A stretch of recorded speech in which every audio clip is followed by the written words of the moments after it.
Hallo zusammen, das ist Crown Cletus oder der Chris. Hoffe, es geht nicht gut, hoffe, alles klar. Mache etwas anderes, würde ich sagen. Neben Call of Duty, wo ich jetzt ein paar Videos gezeigt habe. Das wäre Rise of the Tomb Raider. Das gibt es momentan für Xbox One und Xbox 360. Die Xbox One-Version sieht natürlich ein Mühe schöner aus, aber mit der Xbox 360-Version haben sie, glaube ich, auch richtig Gas gegeben. Kommt im Frühling für PC und anschliessend in einem Jahr für PS4 auch noch raus. Ist so ein kleiner Exklusivdeal, wo Microsoft mit dem Publisher Square Enix hat gemacht. Und die haben gesagt, ohne Knete von Microsoft hat es das Spiel auch gar nicht gegeben. Darum können wir froh sein, dass das passiert ist. Aber wie gang mit den exklusiven Sachen ist es halt einfach auch ein bisschen dumm in meinen Augen. Aber tun wir hier jetzt nicht zu fest kritisieren, weil das Game selber ist echt genial. Mir hat Tomb Raider 2003, also der Reboot, ziemlich gut gefallen. Habe ich auch auf dem PC und dann auf der PS4 durchgezockt. Und hier haben wir jetzt einfach mehr, grösser, besser. Und das ist doch meistens gar nicht so schlecht, wenn man Bock auf etwas hat. Dementsprechend bin ich jetzt momentan fast nicht am Call of spielen, weil ja, die Zeit reicht einfach nicht für beide Games. Aber wenn man hier bewusst mal ein paar Stündchen zocken kann oder auch nicht, ist das schon eine frische Sache. Die es können, wissen schon ein bisschen, wie es abläuft. Die Lara hat ja verschiedene Waffen und Fähigkeiten, die man hier auch ein bisschen aufleveln kann. Und gleichzeitig gibt es hier auf der Map halt ganz viele verschiedene Lokationen mit vielen Sachen, die man einsammeln kann, Missionen, die man machen kann. Ja, das hat man auch schon im Reboot vom 2003 können, auch ein bisschen zwischen diesen Basislagern herumreisen. Aber das hat dazu mal nicht so viel gebracht. Jetzt ist es effektiv so ein bisschen wie Metroidvania-Style, für denen, die das etwas sagt. Zum Teil trifft man auf Hindernisse, wo man noch nicht durch kann, eben auch so ein bisschen wie Batman-Games. Und dann muss man sich irgendeine Fähigkeit aneignen und dann halt wieder ein bisschen zurück in den Levels und das freischalten. Aber es ist wirklich noch interessant gemacht. Es ist nicht so, dass es mühsam und aufgezwungen wirkt. Und er hat ganz viele von diesen Tombs, Gräber, den namensgebenden. Von denen hat es ja im 2003 nicht so viel gegeben. Sind die Leute enttäuscht gewesen. Und jetzt gibt es echt einige von denen. Und ja, die Rätsel sind noch easy. Wohl zur Dekoration dienen, aber niemand hat ihn als Getreidekorb benutzt. Es hat es relativ oft gegeben, dass ich doch ein paar Minuten haben müssen hirnen, bis ich den effektiv weitergefunden habe. Also die Rätsel sind nicht ganz anspruchslos, aber jetzt auch nicht so, dass man dann ewig sich das Hirn zermartern muss, um eine Lösung zu finden. Also ganz eine gute Balance. Jetzt haben wir hier wieder mal so ein Basislager. Sieht schon geil aus. Und auch von den Umgebungen haben sie es cool gemacht. Man ist primär jetzt so ein bisschen in Sibirien im Schnee unterwegs. Und kommt aber gang wieder so in so ein bisschen wärmere Gebiete, weil es so warme Quellen hat. Die Gräber sehen auch immer ein bisschen anders aus. Und hier haben wir so einen kleinen Fähigkeitsbaum in dem Sinn, wo man auf die 3 verschiedenen Bereiche mit Kämpfen, Jäger und Überlebenden kann Punkte verteilen, je nachdem, was man für einen Spielstil wählt. Man hat dann verschiedene Inventarsachen, so ein bisschen Far Cry-mässig, wo man so ein bisschen grössere Taschen und mehr Sachen, die man mit und aufnehmen kann, neue Gegenstände. Es ist also wirklich noch breit gefächert, das Game, und es geht nicht nur ums Schießen oder ums Klettern, sondern hat wirklich auch so einen kleinen RPG-Einschlag, wo man seinen Charakter so ein bisschen aufbauen kann, wie man das gerne hat. Verschiedene Waffen mit verschiedenen Skins. Ja. Man lernt immer dazu, durch die taktische Schrotflinte habe ich mir übelst zusammengespart und ich sage, eine halbe Stunde nachdem dass ich mir sie endlich kaufen konnte, habe ich dann die hier innerhalb der Story bekommen, die reguläre Pumpgun. Leider ein bisschen Moneten verballert, für nichts in meinen Augen. Hätte auch andere Sachen können ziehen, aber ja, falls ich es dann am PC auch noch spiele, dann weiss ich das auch schon. Aber jetzt erst mal schauen, dass ich Zeit aufbringen kann, um das Game hier fertig zu zocken. Grafisch finde ich zum Teil ist es absolut atemberaubend. Sie haben also wirklich super Arbeit geleistet. Jetzt muss ich schnell schauen. Jetzt hier kann ich vermutlich einfach mal Pumpe schießen, genau. Nein, hier kann ich auch viel auf das Bötchen schießen und dann jetzt das hier herziehen. Jawohl. Jetzt sehe ich aber das Problem nicht ganz. Kann ich denn nicht ins Wasser? Ah nein, ja, das treibt die Umgebung weg. Okay, alles klar. Und so ein bisschen die Rätselaspekte finde ich eigentlich noch easy von diesem Game, muss ich wirklich sagen. In dem Fall schießen wir jetzt mal den dort rüber her, dann sollte es dort herziehen.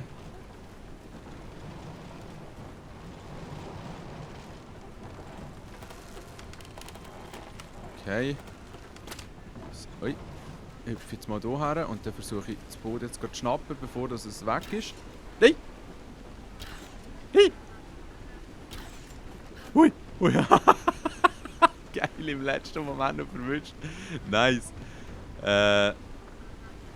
Vielleicht brauche ich es aber auch gar nicht mehr. Egal. Es kann sein, dass das Video etwas länger wird gehen. Vielleicht ist es dann effektiv auch ein halbes Stündchen. Ihr werdet es ja sowieso sehen. Münzen für den Fährmann. Wir mögen fern der Heimat sein. Es sind ja sehr viel auch erzählt von der Story. Interessiert mich momentan gerade nicht so, wenn ich ehrlich bin. Ich habe viel von den Zwischensequenzen gerade am Anfang geskippt, weil ich einfach wollte zocken und nicht gang warten, bis sie irgendetwas Story-Relevanz wieder erzählen. Weil ich finde zwar eine gute Story auf jeden Fall cool, aber eben gerade am Anfang wird man schon ein bisschen zugemüllt von den Erzählungen und wenn es einem in den Finger juckt, um das mal zu gamen, ist es dann schon ein bisschen mühsam. Also das Boot ist hier auch am Chillen. He? Das bedeutet jetzt, was bedeutet das? Dass ich es mal hier überziehe. Ja, mal, komm, machen wir doch das mal. Schön eingesteckt in die Luft. Hier überziehen. Und dann vielleicht versuchen, hier hinten zu markieren. Schön, ja. Sauber. Ja, aber ich meine, es ist ja wohl keine Raketenwissenschaft. Oh. Wobei, das funktioniert gar nicht. Ah, der zieht natürlich nicht. Wow. Komme ich hier nicht... Mal. Ein bisschen kann ich dagegen schwimmen. Ja, ein bisschen ist der richtige Ausdruck. Also, gehen wir mal hier ab. Aha. Es gibt auch einige brutale Sequenzen, wenn sie alle stirbt. Okay, also das Bötchen geht hier rüber. Ah, und wird dann ganz magisch am Rand entlang gezogen. Cool. Hätte ich vorher nicht so ein Geschiss müssen machen mit meinen Pfeilen. Aber das spielt ja keine Rolle. Jetzt ist hier auch ein Bötchen. Tatsächlich. Kann ich hier rein in diesen Wasserfall? Oder jetzt hier so eine starke Strömung? Scheint mir schon ein bisschen stark zu sein. Komme ich nicht dagegen an, nein. Sorry, ja, die Kamera ist nicht immer optimal, hä? Nicht schlecht. Yeah, das wird wohl nichts, ne? Das wird wohl gar nichts. Also gut, dann lassen wir uns halt wieder mal schnell killen. Wobei, eigentlich hätte ich jetzt gesagt, bringt ihr das nicht gerade um. Aber ich bin jetzt auch nicht der, der durch diesen Gräber rumsäckelt. Also, irgendwie muss man alle das Boot hier mal führen bekommen.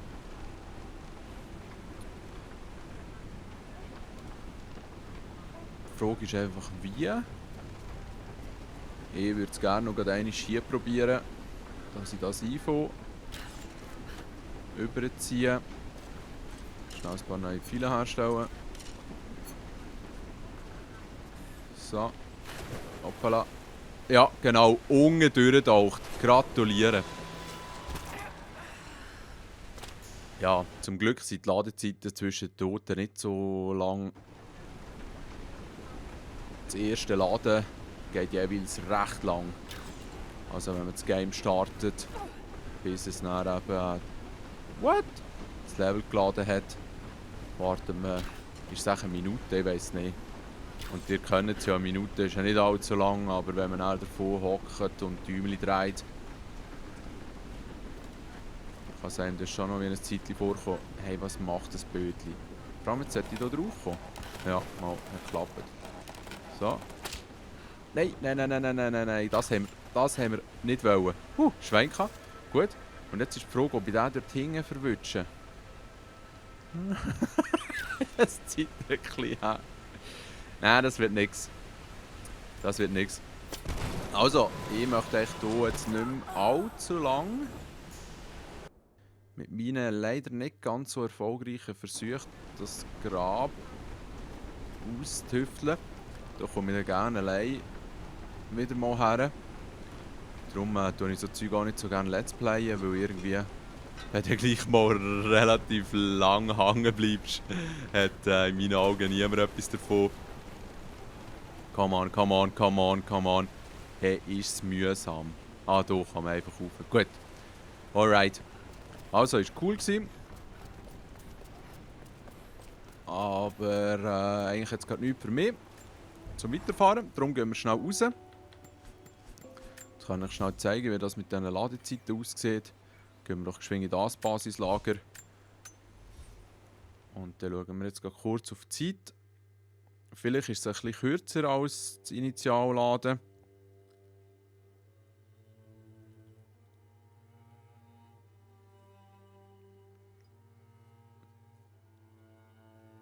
Ja, sonst kann man ein bisschen zur beruhigenden Musik schaukeln. Immerhin geben sie so kleine Tipps unten rechts. Weil hier die Koordinaten, die man sonst sieht, die sind ja eigentlich nicht so spannend. Ich finde es noch faszinierend, dass es wirklich auch Hersteller gibt. Wo war es eigentlich zuletzt? Im Bloodborne auf der PS4. Wo dir einfach einen leeren Ladebildschirm ins Gesicht reindrücken. Und das macht das Warten dann nicht unbedingt angenehmer.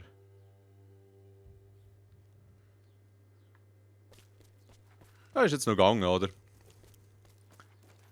bisschen meinem Glier zulassen und dann geht die Zeit auch vorbei. Lustig ist noch, dass man einfach jenste Tier abschießen kann und auch sollte, weil man Erfahrungspunkte und Federn oder Pfähle bekommt. Da ich so ein super Schütz bin, sind vor allem die Vögel überhaupt kein Problem für mich. Man kann sich dann so, genau das kann ich auch noch schnell zeigen, so andere Gewändchen anlegen. Und zwar unter der Waffe ist das logischerweise, genau da gibt es so verschiedene Outfits, wo sie halt einfach verschiedene Styles hat. Das Coole finde ich auch, dass die Lara nicht mehr ganz unbedingt so dürnig aussieht wie die alten Teile mit so riesen Brüsten, die dann die ganze Zeit am Rumhüpfen sind und so. Ich denke, je nach Alter und Geilheitsgrad ist das vielleicht schon noch etwas für einen oder für andere. Aber ja, eben Typen haben auch nicht alle riesen Wieners oder keine Ahnung, was die Frauen wirklich scharf macht. Irgendwie ist es doch auch easy, wenn man ein bisschen realistische Charaktermodelle hat. Genau. Also, was bei gewissen noch gut ist, die haben so einen Outfit-Bonus, wie jetzt eben zum Beispiel das, was ich momentan trage. Das sind die normalen Tiere, also nicht Raubtiere, haben keine Angst vor einem und dann kann man sehr nahe her und sie so einfacher abkassieren, sonst säckeln sie ziemlich schwingend davon. Die zwei Outfits mit so Bonusfähigkeiten hat es irgendwie als DLC-Code gegeben. Ich weiß nicht, ob für Vorbesteller oder für alle, die es bestellen. Ja. Yeah. Jetzt muss ich irgendwie hier rüberkommen, scheinbar. Ah nein, andere Richtung, okay. Gut. Und hier wird dann die Mission weitergehen. Hier wird es vermutlich ein bisschen Spoiler drin haben. Also für die, die es selber noch spielen wollen, vielleicht hier jetzt aufhören. Sonst habe ich versucht, nicht allzu viel zu zeigen. Aber hier ist es jetzt effektiv so, dass die Story-Mission vermutlich wird weitergehen.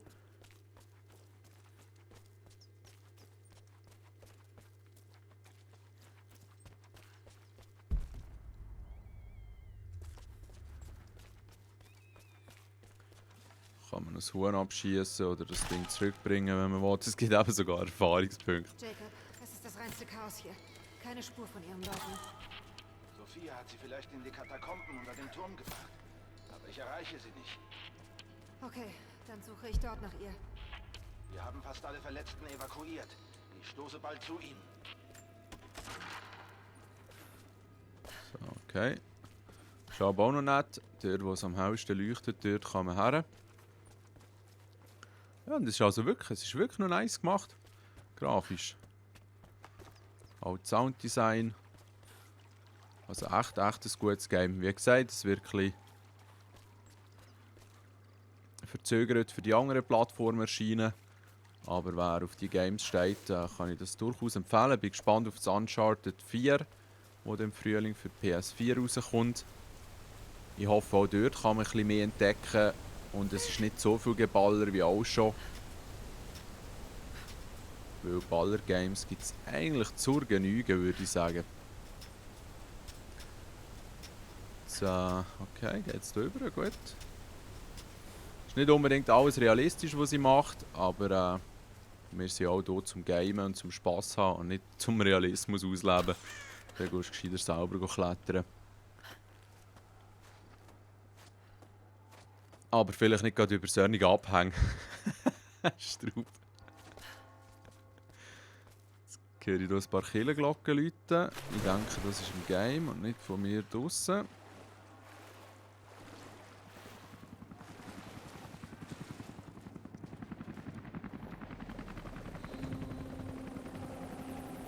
Aha. Hoffentlich ist es nicht zu spät. Das wären eben die Bösewichte, die hier mit den Helis kommen. Auf der Suche nach irgendeinem Artefakt. Die Schreie, die man hört, sind nicht allzu vielversprechend. Bezüglich ihrer Hoffnung. Und das ganze Feuer, das man sieht, ist eigentlich auch nicht so toll, oder? Gang wieder ein bisschen Ressourcen einsammeln, dass man auch die Sachen basteln kann. Und ja, in diesen Games, wo man schon einen Pfeilenbogen hat, spiele ich eigentlich am liebsten mit dem. Es gibt zwar auch Momente, wo ich halt die Waffen nehme. Aber wieso nicht eine lautlose Killerin mit einem Pfeilenbogen sein, wenn man eben die Möglichkeit hat. Auch hier wieder mit Knarren rumballern. Oh Gott, nein. Da gibt es ja einige Games, die das abdecken. Also, mal schnell schauen, ob da etwas Gutes drin ist. Wie gesagt, es gibt eben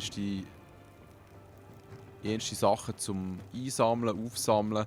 Wenn man das Game einfach möglichst schnell durchziehen will, dann hat man sicher nur eine kurze Spieldauer, keine Ahnung, 10-12 Stunden. Aber wenn man erst so ein bisschen alles ausprobiert und wieder ein bisschen zurückreist und Sachen geht holen, hat man sicher ein intensiveres Spielerlebnis. Aber dafür vielleicht 2 oder 3 Mal so lang. Ich bin jetzt, glaube ich, bei 25%, nächstens bei 30 vielleicht. Das ist logisch, 30 kommt irgendwann nach 25. Und keine Blasse hat sicher schon 10-12 Stunden gespielt, würde ich sagen. Also es wird einem wirklich auch etwas geboten fürs Geld. Den Multiplayer-Modus hat es kennen. Finde ich eigentlich auch nicht nötig. 2013er Version hat einen gehabt. Das war nicht so schlecht gewesen. Zähne, Finger oder sogar den ganzen Kopf. Scheint eine Reliquie des Propheten zu sein. Aber eigentlich auch ein bisschen unnötig. Und hier haben sie sich jetzt wirklich auf Einzelspieler-Modus konzentriert. Der Ruf ist klar. Was sollen wir mit diesem Gefangenen machen? Erledigt sie! Nicht schießen!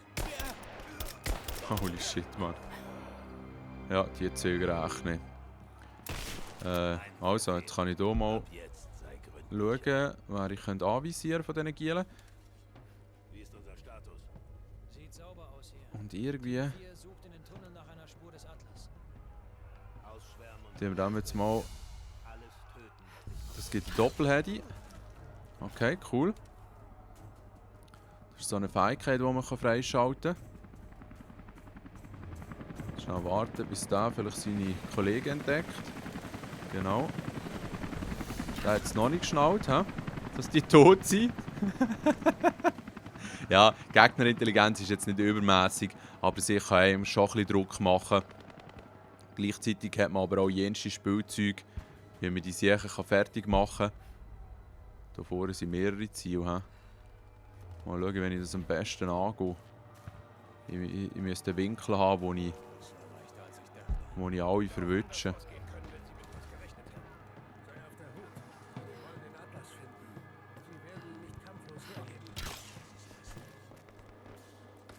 Schnell schauen, wo diese zwei sind.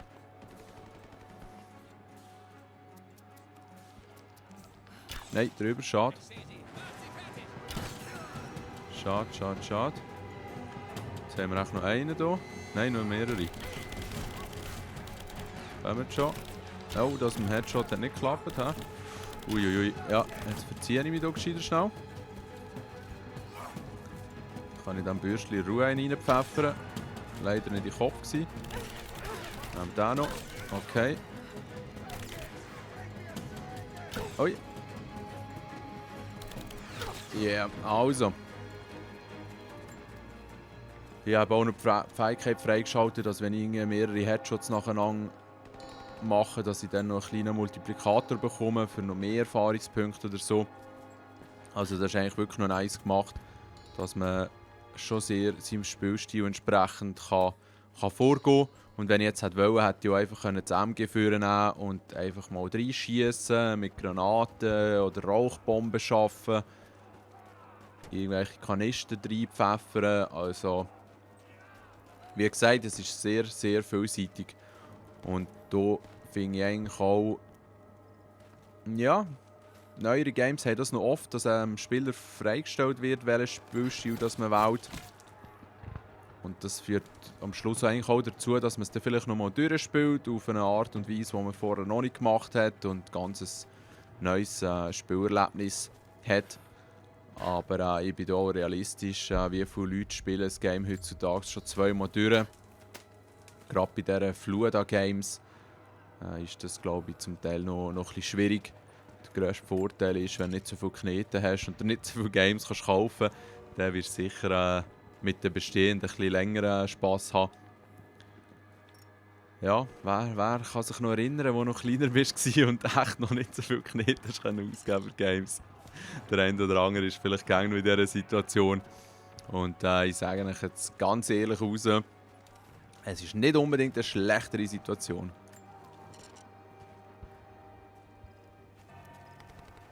Wie so oft im Leben, wenn man mehr Geld hat, macht es einem am Schluss nicht unbedingt mehr Spass.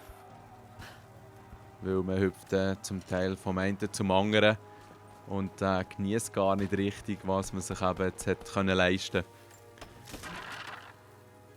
Jetzt, bevor wir hier unten weitergehen, würde ich sagen, schließe ich die Lebensphilosophie-Sektion ab und versuche dem nochmal einen Headshot zu geben. Jawohl.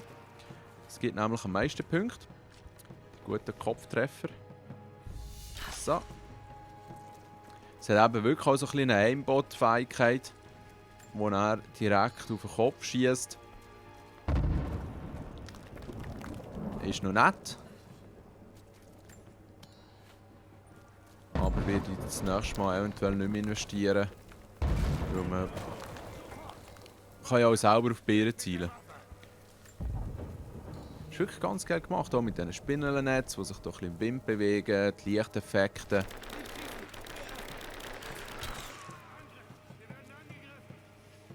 Stimmt, irgendjemand greift euch an und ihr habt keine Ahnung von wo. So geil. Ei, oh, jetzt, da habe ich schön verzogen. Hey, los jetzt mal schnell. Pro-Aiming. Und dann frage ich mich aber noch, wieso das zum Call of Duty nicht so gut läuft. So. Mit der richtigen Soundanlage oder ein paar anständigen Böckchen kann man echt auch eine coole Atmosphäre erleben. Eben weil das Sounddesign auch schön dynamisch gemacht ist. Also wenn irgendeine Gefahr auftaucht, sei es jetzt Menschen oder Wölfe oder anderes Getier, dann bekommt man das sofort auch akustisch mit. Aha.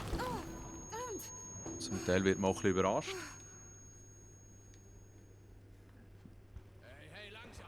Diese Mistkerle sind raffiniert. Vielleicht haben sie Fallen gelegt. Ui. Keine Angst, ich töte alles, was sich bewegt. Geht's langsam an. Augen aufhalten. Oh, Scheiße! Wo ist der Anger? Halt! Ja, schön gemacht, weißt du? Es ist lieb, dass sie zuerst etwas sagen, so eben Halt oder was auch immer. Und nicht gerade losballern.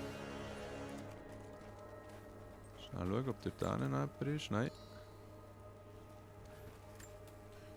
Hier. Aha, hier kann man durchklettern. He? Ich bin jetzt nicht sicher gewesen, ob ich das wirklich wollte. Ich kann noch schnell gucken, was da hinten ist. Einfach ein bisschen Bonuszeug, okay. Holen wir uns natürlich gern. Jetzt weiss ich nicht. Vorhin habt ihr es, glaube ich, gesehen. Habe ich oben links einen neuen Fähigkeitspunkt bekommen, den ich dann so an einem Feuerchen, an einem Basislager einlösen kann.